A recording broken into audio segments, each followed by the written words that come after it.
It's a story that's going to start in a slightly unexpected place. In the 1940s, with this, the Manhattan Project, this obviously is that first nuclear explosion, the Trinity test, which later led to the atomic bombs in Hiroshima and Nagasaki. And during this period, when the scientists were working out, how to split the atom, how to put that into a bomb, one of the more unexpected stories, and you'll see where this is going in a moment, one of the more unexpected stories was that they were faced with a bit of a challenge. Okay, and let me just show you the point of this. At the heart of making a nuclear weapon is obviously getting hold of uranium. There it is there. And one of the challenges when you're trying to get a hold of really pure uranium, and it's kind of isotopes like uranium-235 that you can actually kind of use in those weapons, is it's really hard to split, or to not just to split, but to separate uranium from other parts of the periodic table. So you get these lumps of earth out of the ground. You want to get the uranium. There's all this other stuff that comes alongside it as well. And the particular things that typically come alongside it are known these days as rare earths. Again, there's lots of them. There's scandium, there's yttrium, neodymium. We're going to talk a lot about neodymium, which have all sorts of extraordinary powers. They're amazing things, but they're really hard to kind of get. They're really hard. It's not like, by the way, this is one of the kind of misconceptions about this, they're not that rare. But separating them out from each other, that's a rare skill to be able to have. And when I say it's a rare skill, it just takes loads of work. And that's what was kind of discovered in the 1940s when they were working on the Manhattan Project. How to both get uranium, but to get all of these rare earths and separate them off in a kind of vast quantities.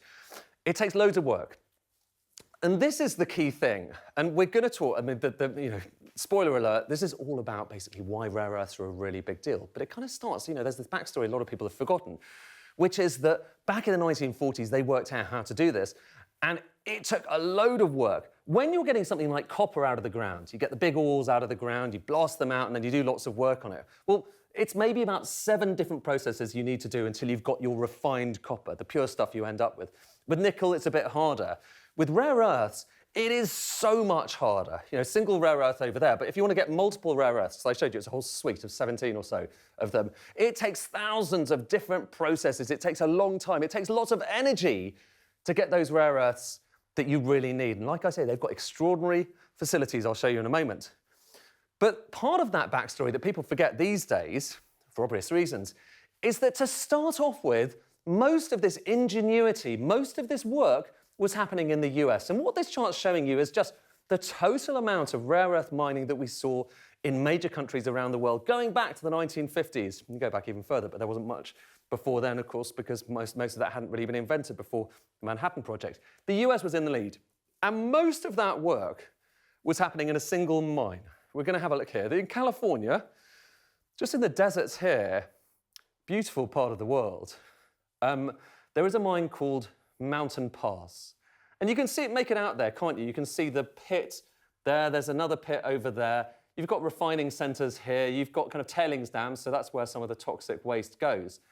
And talking about the waste, the fact that this goes back to the Manhattan Project, nuclear bombs, you won't find it coincidental to note that some of the waste that comes out of here is radioactive.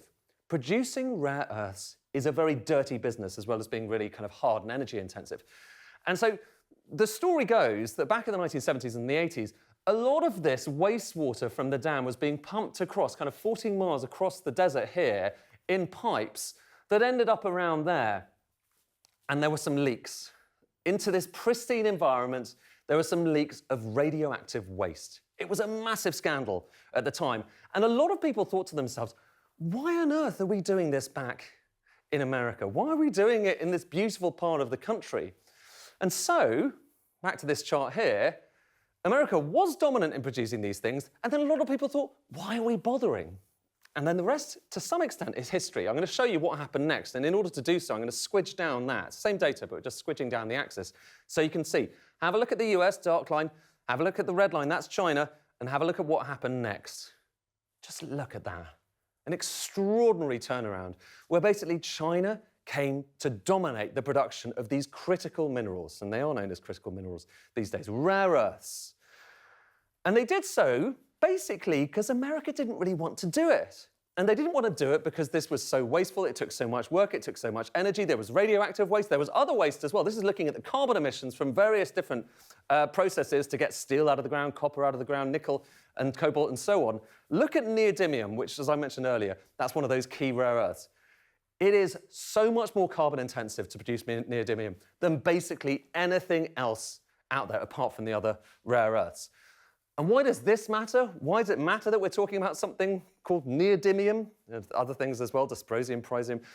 It's because it's actually everywhere.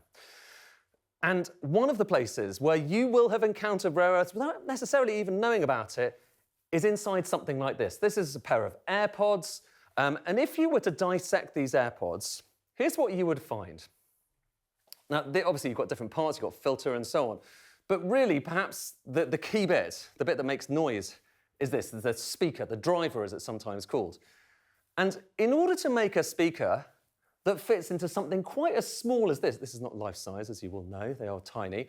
In order to make a speaker that fits into something this size, you need really powerful magnets, because magnets are basically what makes speakers work. And there is no other powerful magnet as powerful as a neodymium iron-boron magnet, rare earth magnet.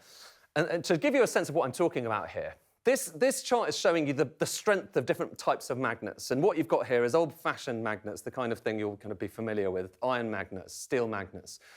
That's how magnetic they are. Now look at rare earth magnets over here on this side.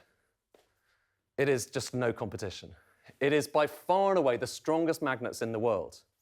And given that making speakers make a sound, or microphones or other things, is all about magnetism, and given that if you want to squeeze them into a small space, you really, really powerful magnets, this is really important. Rare earths, there's a lot of talk about rare earths these days, and there's amazing things that rare earths can do.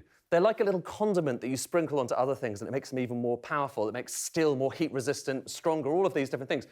But in practice, the most important thing when it comes to rare earths, by the kind of volume of rare earth coming out of the ground, and also by the value of the eventual thing we're talking about, is magnets.